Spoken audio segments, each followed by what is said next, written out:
What's up, people? The boys are back. Yay! The boys are back. We got one back on vacation. We got another boy just back. Didn't go anywhere. Didn't go anywhere. And of course, your boy, DP Brown is in the house. We got the Michael Duche is in the building. And back again this week, Steel City Hitch. He didn't change the name of his stadium. It's still an Encyclopedia Studio to me. Encyclopedia Studio in the house. This still called the Nerd Cycle Comic Flick Show. That's correct. This is the same nerd time and the same nerd channel. We did it. We are back again this week. We came through. One more. Got to finish it off. Yeah. One more for the road. You got to do the right thing. But before we even get into all the good stuff, from the season finale of The Boys, we will. The disclaimer, it's explicit content on this show. Spoilers alert. Let's get some house cleaning out the way. Nerdcyclopedia.com. People, make sure that you are going to that website, your favorite website. Make sure that you are going on there and visiting our favorite platforms on social media at Nerdcyclopedia. We are on Facebook, Twitter, and also Instagram. So make sure that you follow us and sharing our stuff and making sure you're getting your friends and family, to follow us. Terrible things will happen. Terrible things. Terrible, awful things. Like Black Noir stuff, anyway. Make sure that if you are watching us on YouTube, you are hitting that subscribe button, also hitting that notification button. So anytime that we're on, that we're on. If you're listening to us on your on your phone, on your radio, in your car and everything, we are on Spotify, TuneIn, Apple Podcasts, Google Play, Stitcher, anywhere that you listen to your favorite podcast, iHeartRadio, we are there. So make sure that you are subscribing to us on that and sharing that podcast with your favorite friends and stuff. Make sure that you are watching us on the Carbonate Bounty BS podcast.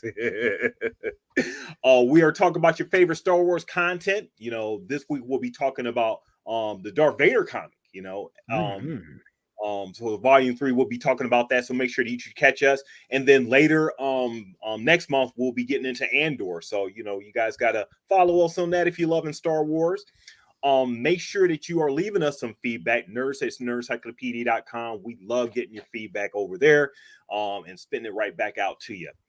So, gentlemen. Oh, what a preamble. You got to love it. You do such a great job with that. That was the best. That was the best offload. I used to have to do all that crap, but that's the best offload of the entire Nerdcyclopedia. They assigned it to me, so I should have it's just a paper there, but I spit it off the dome and I mess up. It's something different each and every time, so it's just something new. Well, shouldn't it be? You don't want to feel like someone just pressed play on a tape. Oh, that's no good. And I always used to bust on people because there'd be in high school the speech team, there was always like certain stock hand gestures you would see, emphasis, and you'd see the same ones over and over. So you'd be like, oh, there's someone that rehearses too much.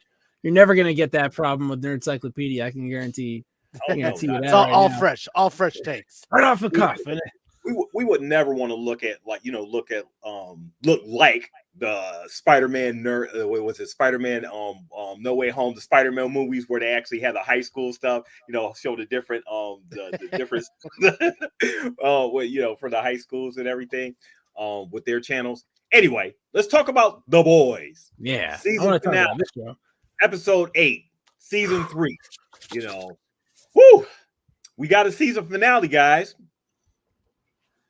How many people are in the 7 now? Is it just like that 2? are alive? Participants? There's no way it's 7. I mean, they're gonna have to. It's the 4, the 5. It's not that many. Homelander's just going through people now. It's just like they can't keep them. They can't staff his 3.5. Depends. It depends. Homelander goes through but that's a very great question. Steel City. I guess let's just start off with that. Like, you got the scene where Homelander is just they're in the office, and I don't know what other superhero show where you would actually see your favorite superheroes or your superheroes, your Justice League or whatever, just in an office room, counting how many other super friends that he has left to join him in his quest for whatever, so you got like the quasi Superman here, and he's looking at his the rest of his super friends say, "This is all I got to work with," his I don't need any Aquaman. of you. I don't need any of you. You're all terrible.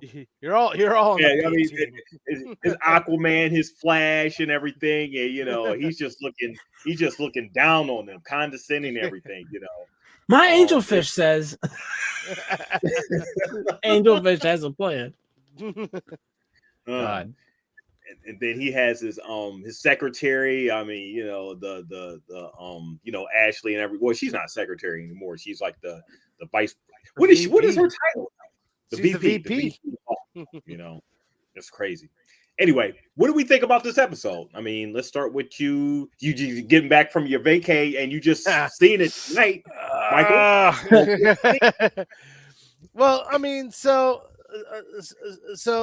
I don't want to say it's satisfying, but I mean, we do have a conclusion to the end of the season. So, the everything ties back in, and we finally get a conclusion to where the story is going. We finally had the confrontation of Homelander, a Soldier Boy, Butcher, and everything coming to an end. This storyline coming to an end. Now, as we were saying before, like, we do wish that it was in that market of a 10 episode season, but I mean, you also don't want it to drown out and feel dull and stupid. Now, again, like Hitch and I always said before, give us 52 episodes and we'll be just fine and satisfied. I don't care. Give me one a week. I'll be good. But, as the season goes on, it's good to see that they wrap up the storyline. And so I'm satisfied in that end. Now, some of the things that happened, I'm not satisfied, but, that's go on for the rest of our show here. But I mean, as for the episode goes, I enjoyed it as every episode of this season. So I mean, it's definitely one of the better shows that are definitely out there and possibly ever as a comic book show. Definitely. To me, I mean, this show just it cashes these checks. None of them bounce. And if you want to believe in the action in the show like this, and I think that's all very convincing. I thought the effects were great. I thought all these shots of the Vought Tower are really cool. I like the way they had the 7 lit up.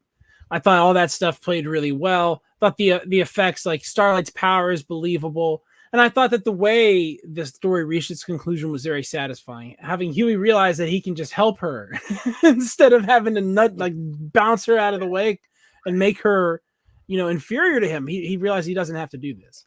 He can be, he can be the second fiddle, which is something he feel like Huey should be good at, but I guess he has to learn that. Emotional stakes. Right. So really nice payoff there to those stakes. I liked how they paid off that story.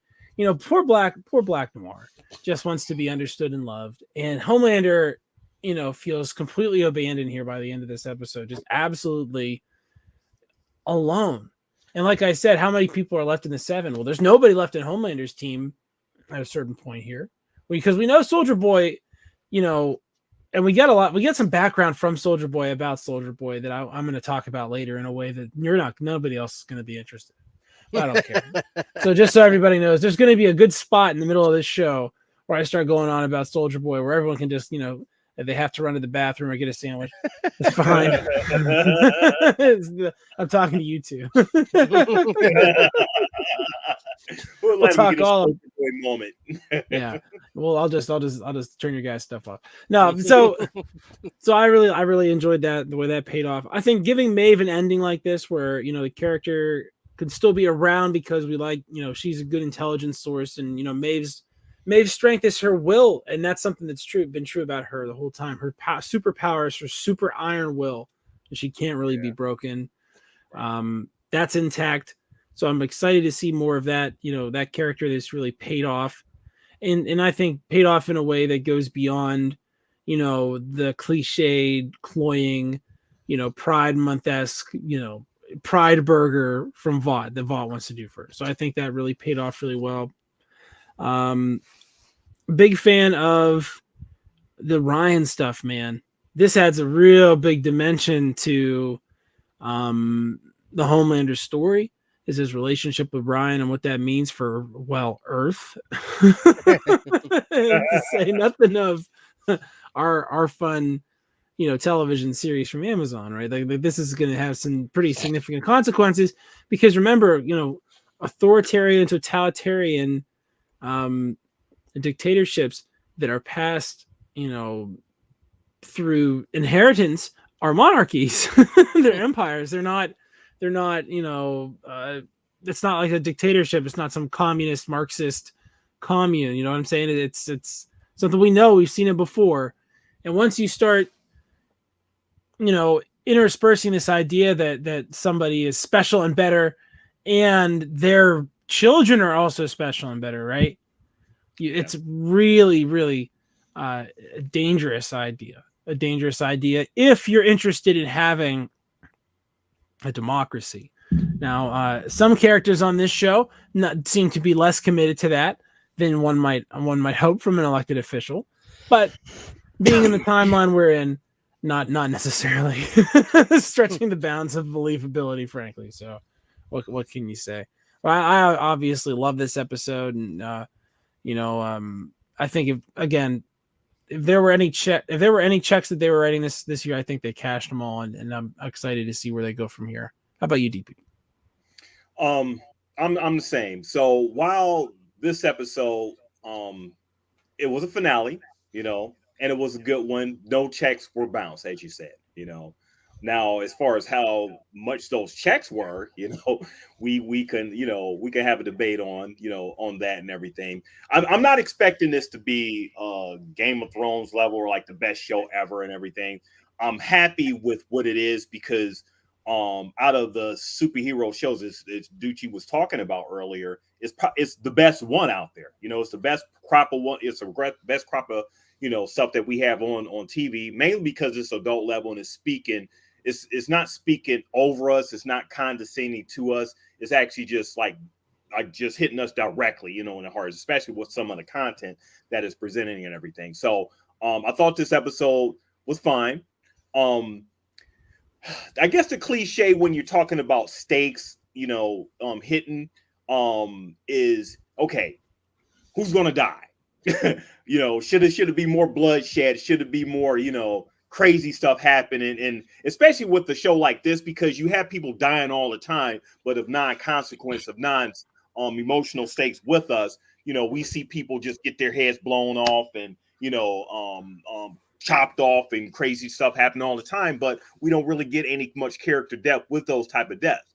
So with this season finale, for really no one, for really nothing to really happen as far as that, and we still have everybody still at the same point as we had like at the beginning of the season, it's sort of like, okay, all right, it is what it is. It's a finale. We had a beginning, middle, and then an end to the emotional stakes. As what Hitch said earlier about Huey finally learning that he doesn't have to resort to his toxic masculinity with Starlight is an emotional through point with him, and that actually got resolved with this thing.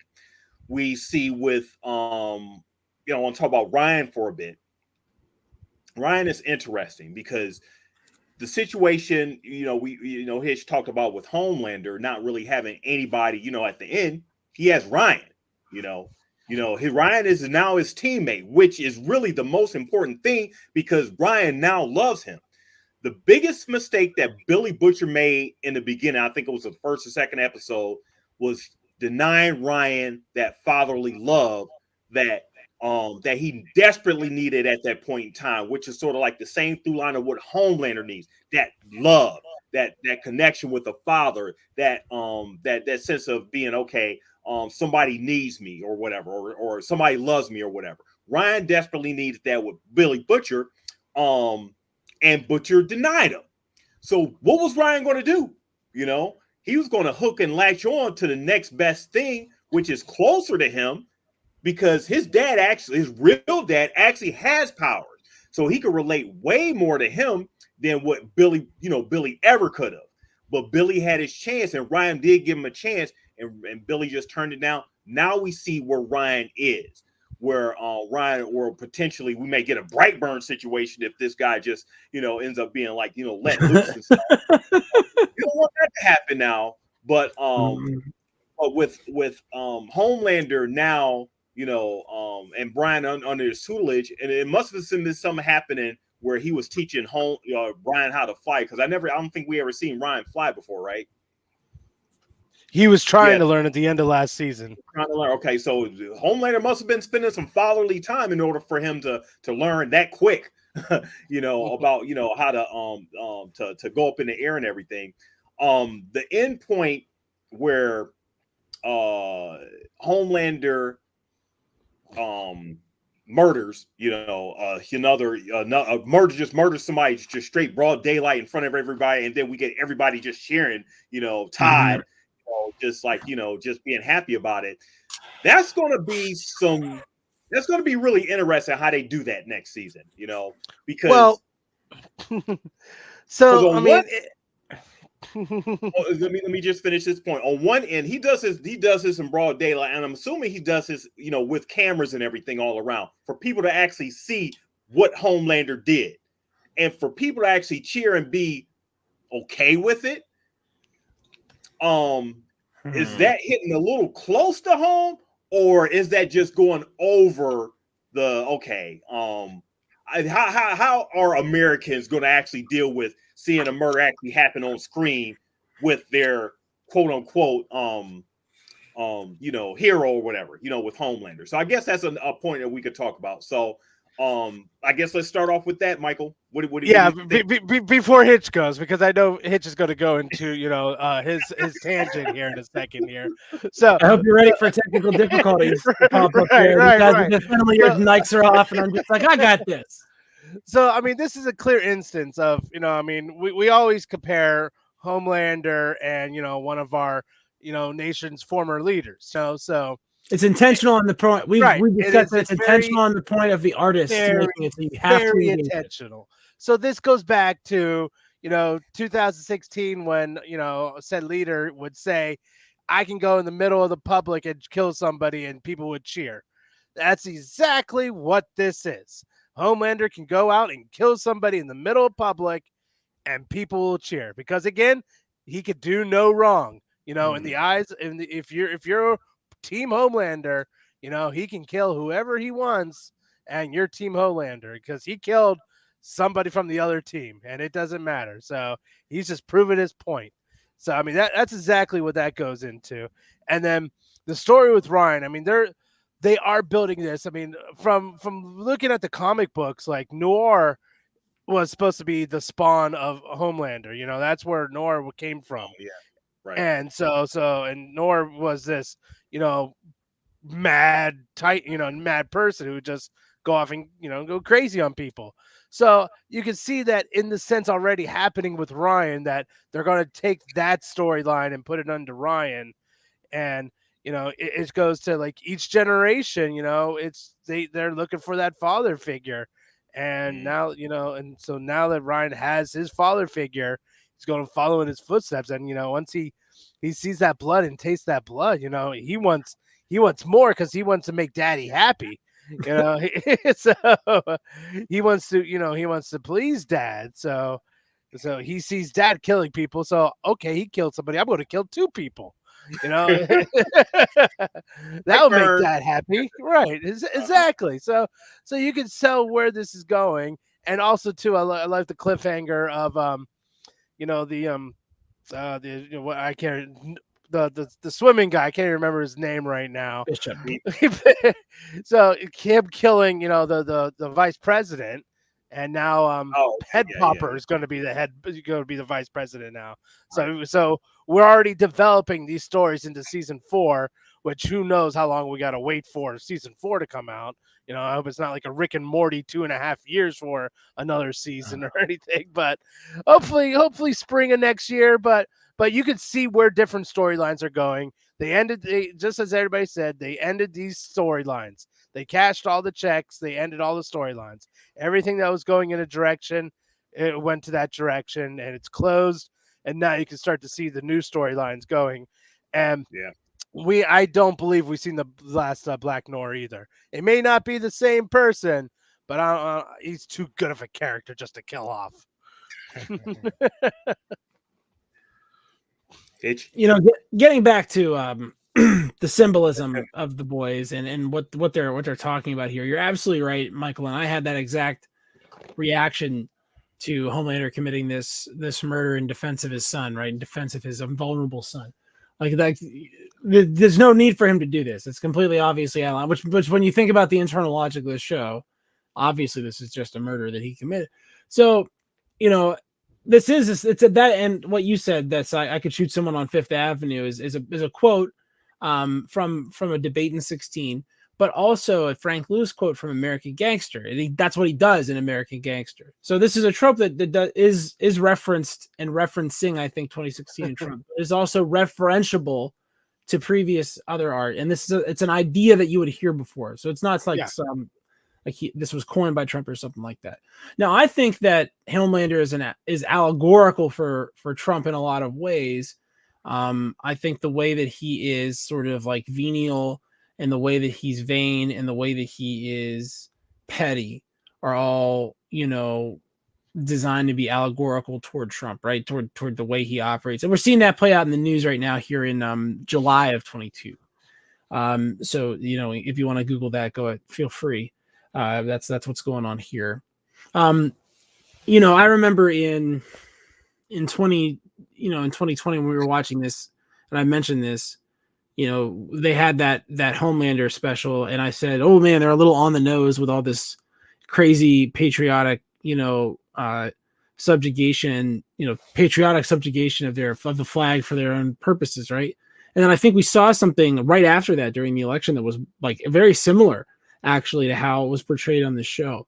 That's one of the things about the art here that's so it's so impressive, is that they do stuff like that. And I think that they've really hit the nail on the head as far as what it is about this violence that Homelander commits on this person, right? That makes his supporters excited. It's somebody they wish they could be the one to do this, right? So it's this shared enemy, this shared grievance, and seeing Homelander strike at this person fulfills a vicarious need on their part to do those things and to feel like they're strong. And I also am glad that this season wrapped those sorts of meditations on you know, current events in the lesson that Huey learns, like I said already, about literally all you have to do is shine the light on the women in your lives and let them handle it, right? Like that's what he does. And again, we're talking very allegorical, and these are, I feel like not to mention these things would be to do a disservice to the artist, as I've said. Yeah.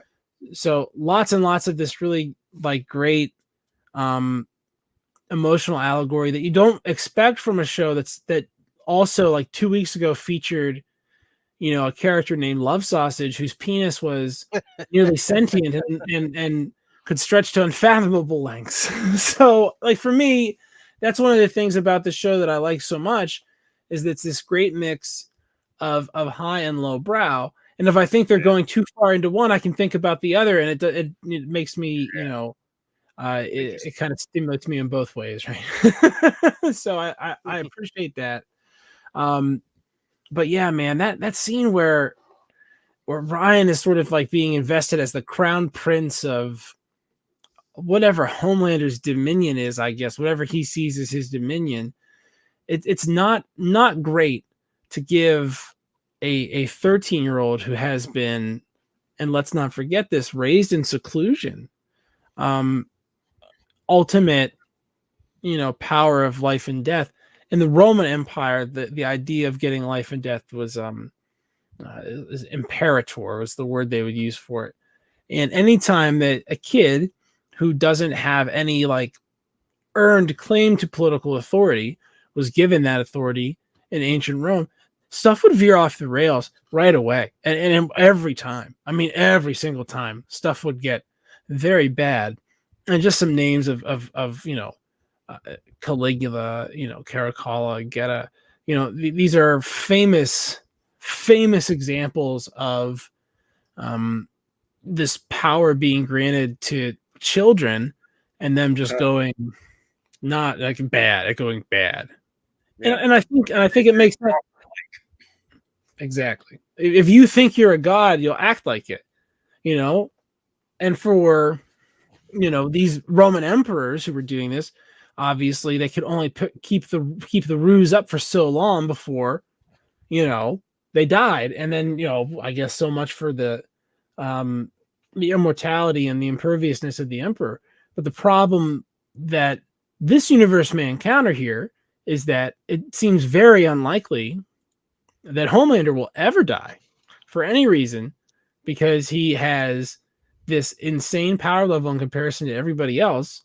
And if we know that Soldier Boy is 100 years old at least, right? 100 years old at least, and looks like he's maybe like 39. Maybe. Like he's maybe celebrated a couple 39th birthdays. Maybe, right? Maybe. So Homelander might live to be 500 years old.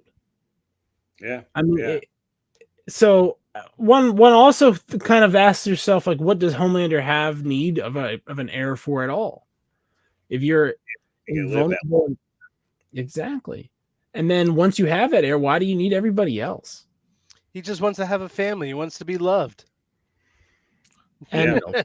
And milk. Yeah, I mean, you said a lot of really great points. It'd be interesting to see how they develop that. Like I said, keep calling him Brightburn because that's all I see. But in Brightburn, we didn't have that Homelander figure to manage him. He just went all have crazy. A mentor, right? Yeah. Imagine Homelander being the voice of reason all of a sudden.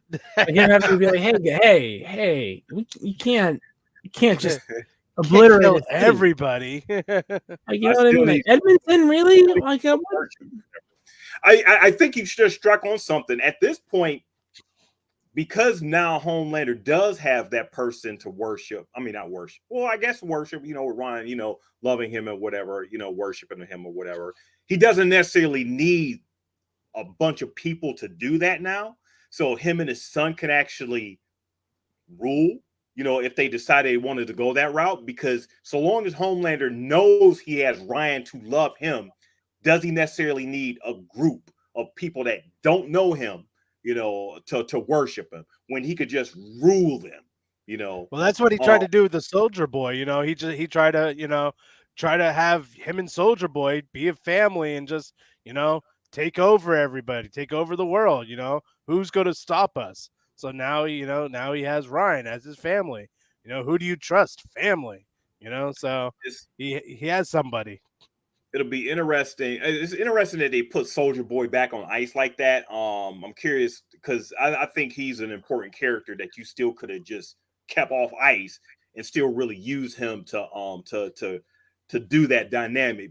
But at the end there, he sort of just denied his, okay, you're still like an insecure pussy and everything, and you shame me or whatever because of who you are and stuff.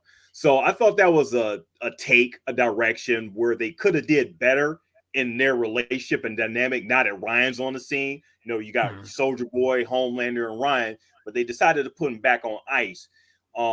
So is he going to come back next season? I mean, we'll see. To put him back on ice means that, okay, they're going to use him some point down the line.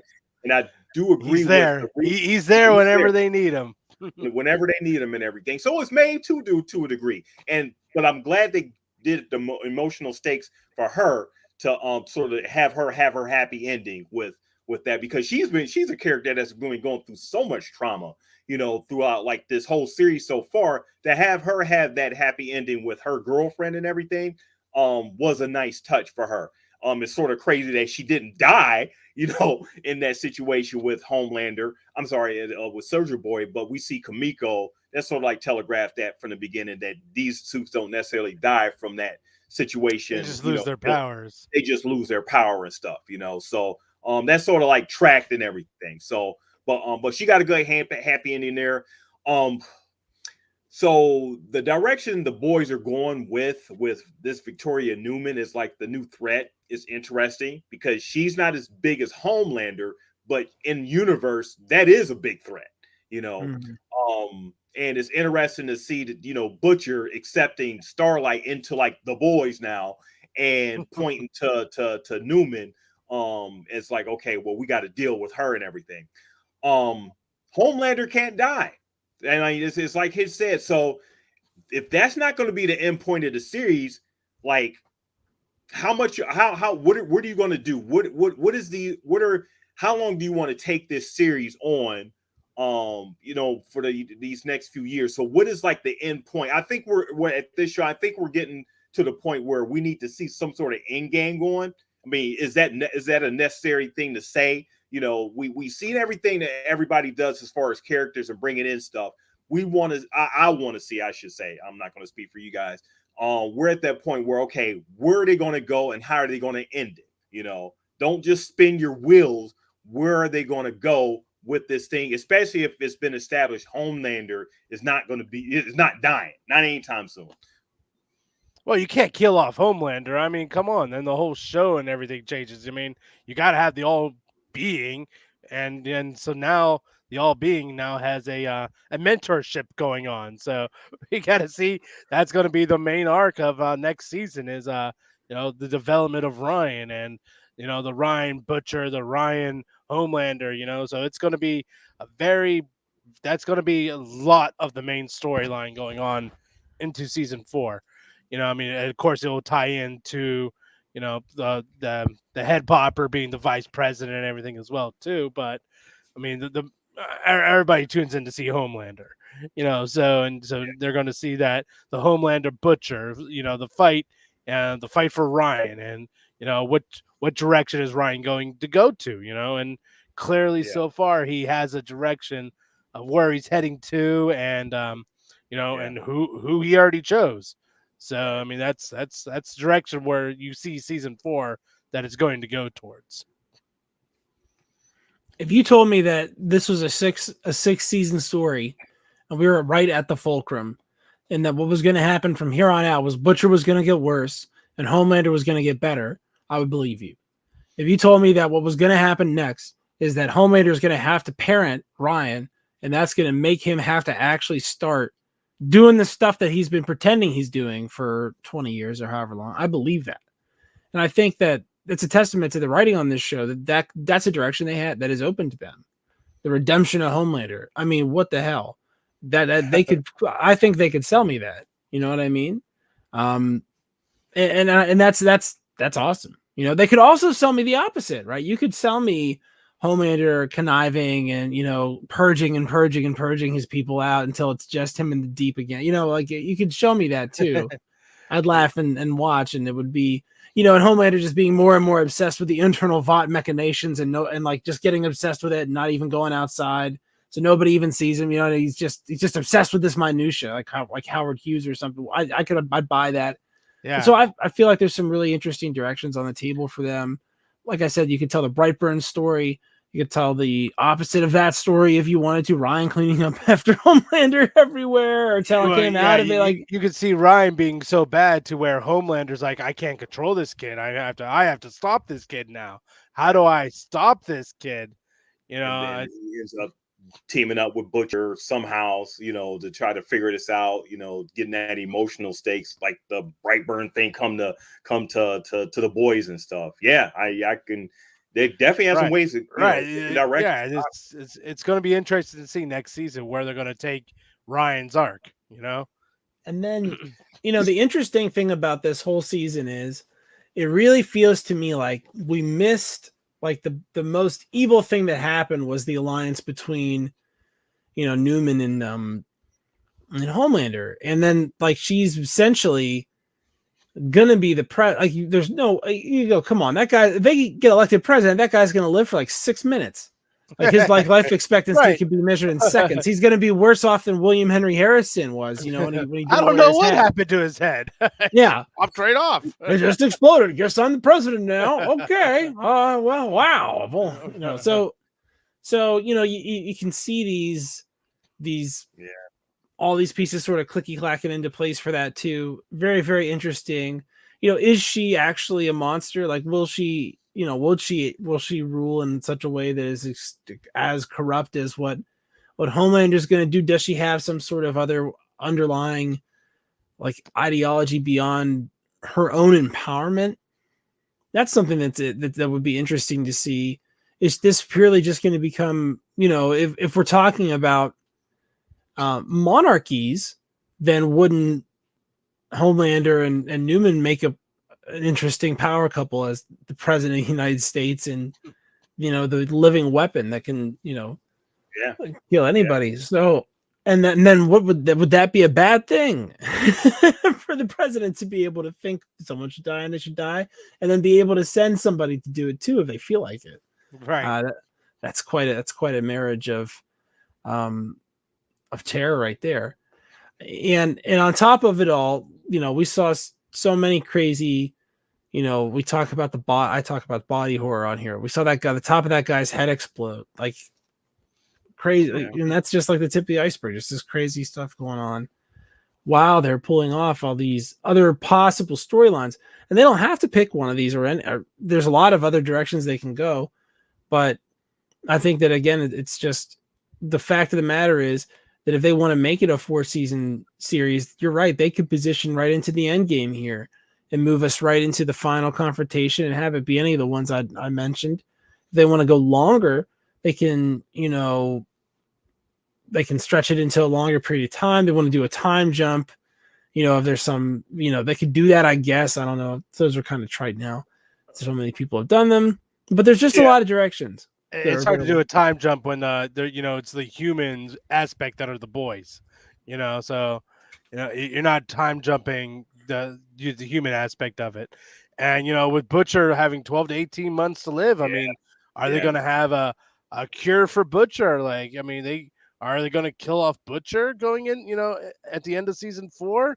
Is that going to be the big reveal? I mean, what's Butcher's story going to end up being here? The real question you have to ask yourself, and it's probably the same question I used to ask myself when I was watching HBO's True Blood, which has come up before on shows that I have done. Came up on this show, I believe. Yes, a few times. Yes. Which is essentially this: like, if I had, let's say that hypothetically I had a disease that was going to kill me in a short amount of time, like I did a bunch of temp V, and now my brains were leaking out my ears, and in a year they'd all be gone. My head would be totally empty. Wouldn't you roll the dice eventually on regular V? Right? Like, wouldn't you roll it? I mean, I'm not saying like, 10 years left or whatever, but 10 days. And maybe it's a 1 in 10 shot that you live, but you live and you come back with these insane superpowers, or you die anyway. Yeah. Yeah. I mean, roll the dice something. I mean, it's certainly presented there, especially with Kamiko getting her powers back, right? She lived through it.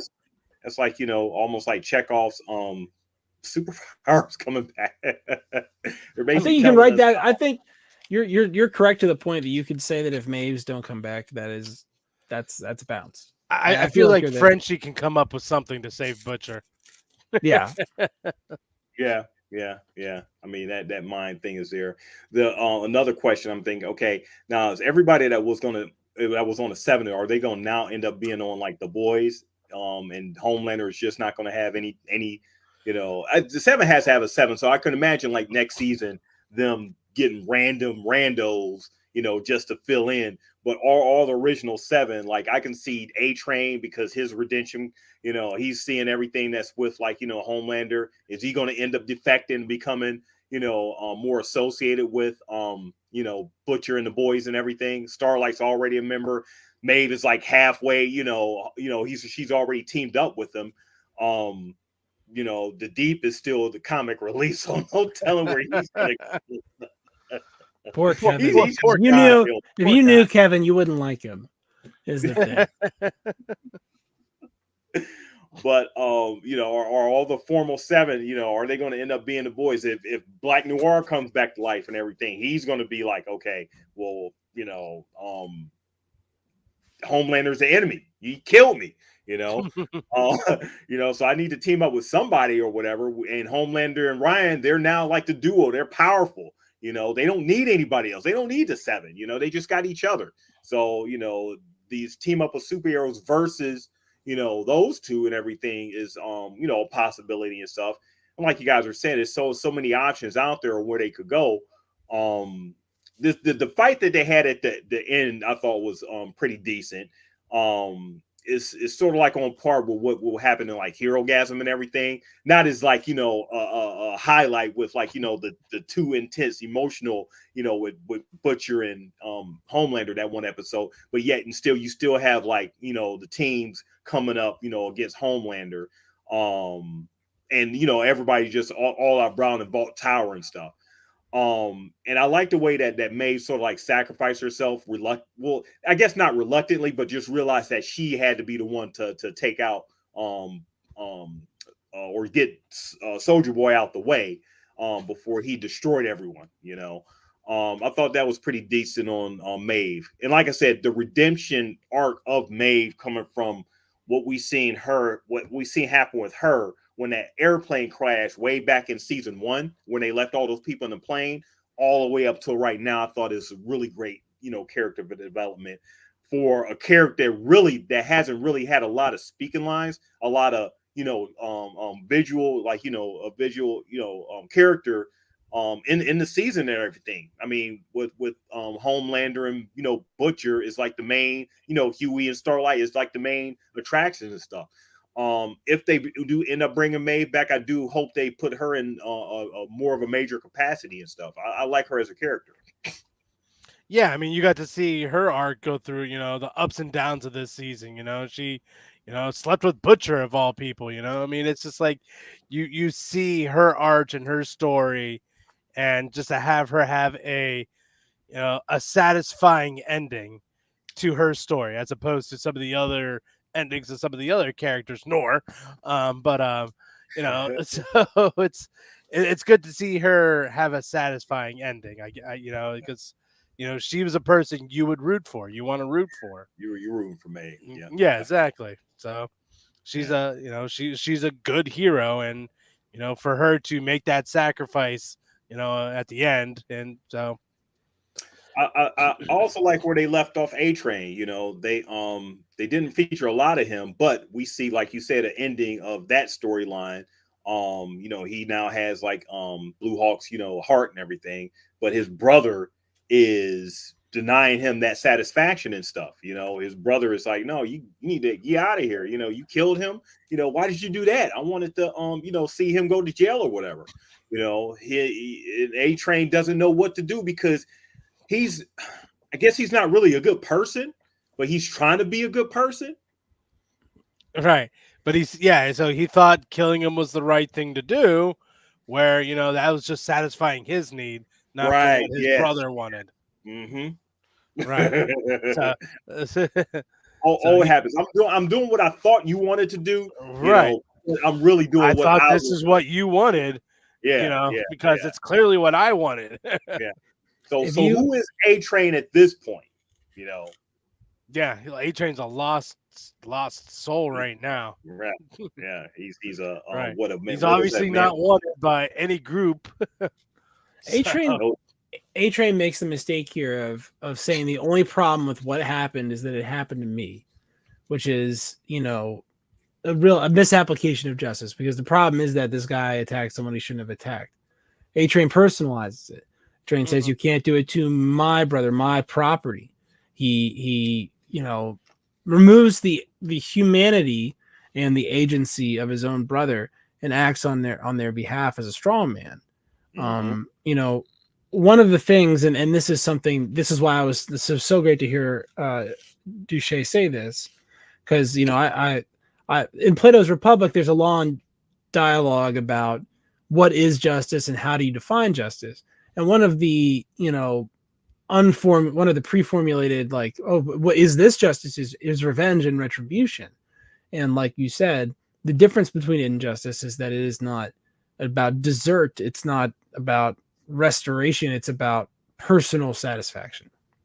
And that's never something that can't be good because it can only further destroy, right? It can't build. If you're not executing violence in the service of ultimate justice, then you can only destroy with it. And if you're acting in retribution, you can only be acting against justice. It's kind of like why Batman doesn't kill people most of the time. That's what's Batman, right? Right. Sometimes Batman does. Sometimes, Batman will hit you with a car. That's not the same exact thing. Sure, we don't see exactly what happened after he hit people with a car Right. or collateral damage and stuff. Right. But we know in his People mind, get hit he's by not. cars all the time. My favorite thing, DC, and I'm not going to get too far off topic here, but DC, the movies, he just rolls over people. They make the video games and they go all so far out of the way to be like, nope, Batman's not running people over with that car. He's got a force field that shocks them and throws them away, and they're fine. And like it's like bzzz, when they go flying off the screen, you're like, that guy would be dead. Anyway, that's neither. He's not cracking any skulls on pavement or. No. In his mind, he's not a murderer. Right? Batman doesn't do that thing, but as far as collateral, I didn't kill him. So what if he decides he wants to dress up as a bat and actually, go off and actually his sense of justice and everything, it'd be damned to whoever gets in his way, with his many gadgets and villains that he actually brings, that he creates upon his what did Gordon say at the end of that Batman Begins? Okay, looks like you brought these people out, so this might be your fault here. You created something.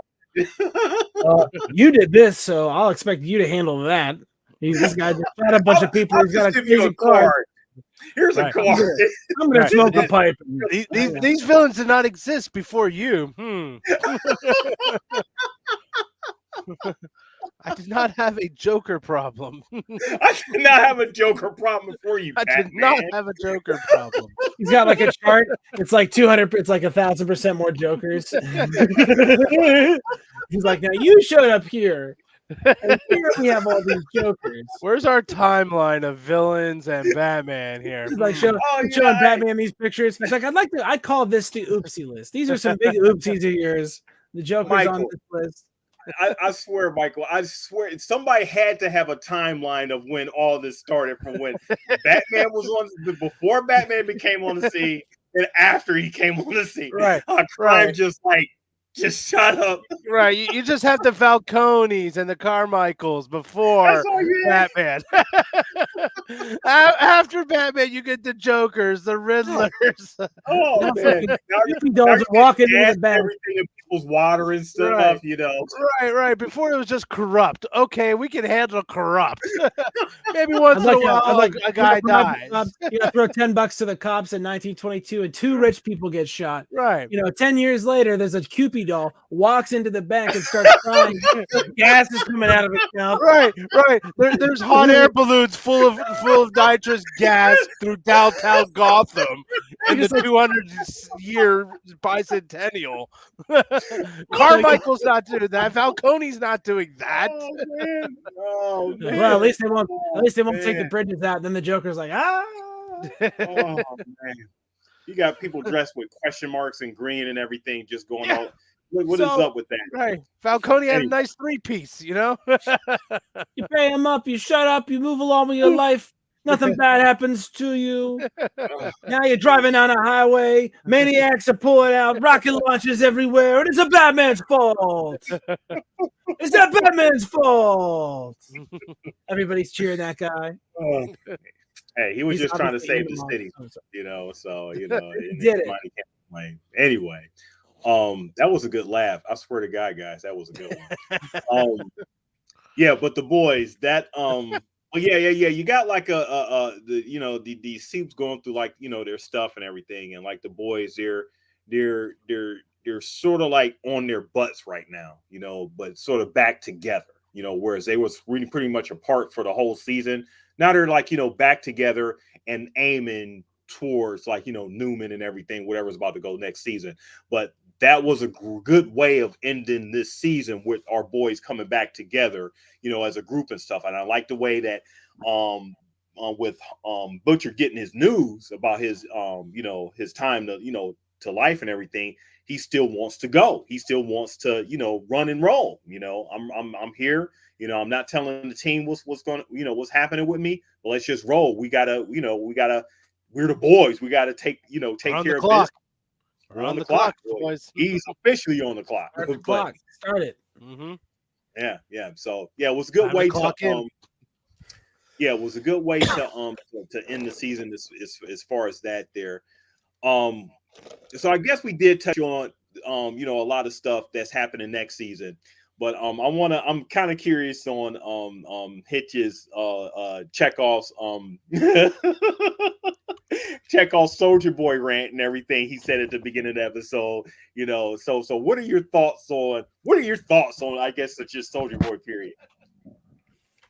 All right, so Soldier Boy represents the idea of what masculinity was in call it our grandfather's generation, the greatest generation. The what is he mentioned Sean Connery in this season, or Sean Connery like, oh, I'm a man's man, I'll slap a lady, like that whole thing. That I don't want to paint with a broad brush or whatever, but this sort of like the Playboy ideal of masculinity coming to conflict with Homelander, who they age Homelander in this season. They tell you Homelander was born in 1981. So Homelander is Homelander's a couple years older than me. So an elder millennial, or there's a lot of sloshed over. Generation Xer. I would say he would be a Gen Xer because it's obvious that Homelander did not get the internet until after he was like went through puberty. So since that, because that's the line that delineates millennial versus a Gen Xer. So he's a Gen Xer for sure, and that probably will lead to some some conflict later. But it's interesting that Soldier Boy says, you're my son. I wish I'd have raised you. You turned out to be such a disappointment, right? You are like a hollow echo of what I was. Is kind of what he says to him, and I think for a lot of people who have had their young adulthood period be the war on terror, I think that there is a certain, jadedness that we feel toward believing in that sort of, go out and hit him now and punch him in the face and, preemptive war. And the whole thing, I think, is we have all, a lot of people my age have rethought that outlook. So it's interesting to see that conflict put together. The whole thing about Soldier Boy being the Chekhov Soldier Boy is you can bring Soldier Boy out and zap someone's powers off him whenever you want and put Soldier Boy back, and that's a mechanism that'll work, and you can give them powers back because they have the V. And if you want to carry, all these configurations will work. If you want if you want Maeve to come back, she could work with Grace. That's fine with me. I think that would make a lot of sense. It would be a good use of her talents that remain and her information and knowledge of these soups, that she would still be rather encyclopedic. So there's ways for them to kind of bring all the characters that I like along with them. And, you don't have a Soldier Boy in your cast and not bring him out all the time to be apocryphal and, not really understanding things that have happened in history, and, and do it in a way that Steve Rogers never could, because Steve Rogers would never say the word lube. That would never come out of Steve Rogers. So that's what I have. And, like I said, thanks to everybody who had a nice time at the concession stand and went out to the lobby during that. Appreciate everybody coming back. Yeah. Everybody coming back, get into your seats, all your assigned seats and stuff. Is continuing. Well, I guess as we come into a close, we come into the close of the season there and everything. Overall, I guess we could just go around how we feeling about the season. I'll just start off. I thought it was a great great seasons of television. I'm sad it's over. Like we would talk about in the in the pre-episode. I'm sorry, in the off mic and everything. We need 10 episodes. And 10 episodes seems like it's a sweet spot. We don't want the Disney 6 because that's too little, not enough, story to tell. We don't want the Network 22, that's too much like filler and everything. The Netflix 13, it's still like some filler and stuff. The Amazon 8, it's let's get a good, cable, HBO, 10, where Game of Thrones gave us like some good solid 10 episodes. Bam. We were satisfied and complete and on into the next season. The Boys doesn't seem like they want to go with that, so which I'm fine with, and I'm very happy with the way the season presented itself with like the beginning, middle, and end. And it's interesting to see how with the first season, how it just started out as like a play on superheroes, like to subvert the tropes and stuff, to now is where they're getting more into like political culture and actually commenting on that through superheroes and stuff, and how we and this is something that I think Alan Moore actually was speaking on about our obsession with superheroes and the culture and stuff is sort of like tearing us just eating at us and he wanted to get away from that, how our obsession with like the culture and everything is just like it's ironic how all this is just taken over. And I think The Boys is really commenting on a lot of that, how our obsession with superheroes may be too much. We're looking at this media so much so where was it created as like a kids thing, or are we at the point where we should be growing up out of this, the mature out of that? I don't know. There's just like some good questions to ask, to where this thing talks about like culture and the politics and everything that's different from how it like presented itself as first and second, well, first season I should say. But overall, love this season. Hitch. Yeah, I mean, a really great digestion on what is power, and is it something that legitimizes you? We talk about power as a symbol for money. Soldier Boy's dad owned half the steel mills in Pennsylvania, so his money was inherited, but his power was not, right? So his Homelander's powers are both inherited and earned. We know that he was injected with the V. Andy's Soldier Boy's kid. Ryan's powers are wholly inherited, and we sort of see the digestion of that as it moves its way through that cycle. And again, it seems to me that the less that you have to do with earning something, the more likely you are to abuse it. And Ryan is in a position where he has done nothing. The complete and total genetic lottery for Ryan. So I'm excited to see how they explore that idea. And again, if they ignore that and do any of the other 50 things they could do, I think it'll also be great. I do have this weird feeling that the Boys themselves messed up and went after the wrong target this year, and that they realize it at the end as Newman's like, oh, I'm going to be the vice president, and then I guess I'm one head pop away from running everything. Huh? I got this creeping feeling that like, ooh, they messed that up. So I'm excited to see next season. I really enjoyed season 3 a lot. So, living in the moment, I mean, season 3 was just phenomenal, fantastic. And what I look back into season 3 is they paid a lot of homage to the fans. I mean, episode 5 alone is just playing right into the fans and giving us, something to talk about every week and something to, watch and enjoy. And the one thing about the 8 episodes, yeah, it's not enough, but it comes at you so fast that the storylines are so fluid and there's no downtime between that time. So yeah, we all wish that it was lasted longer just because we enjoy it so much. But just the blitzkrieg of it all, having 8 episodes come at you so fast, it packs it all in. So every episode is great.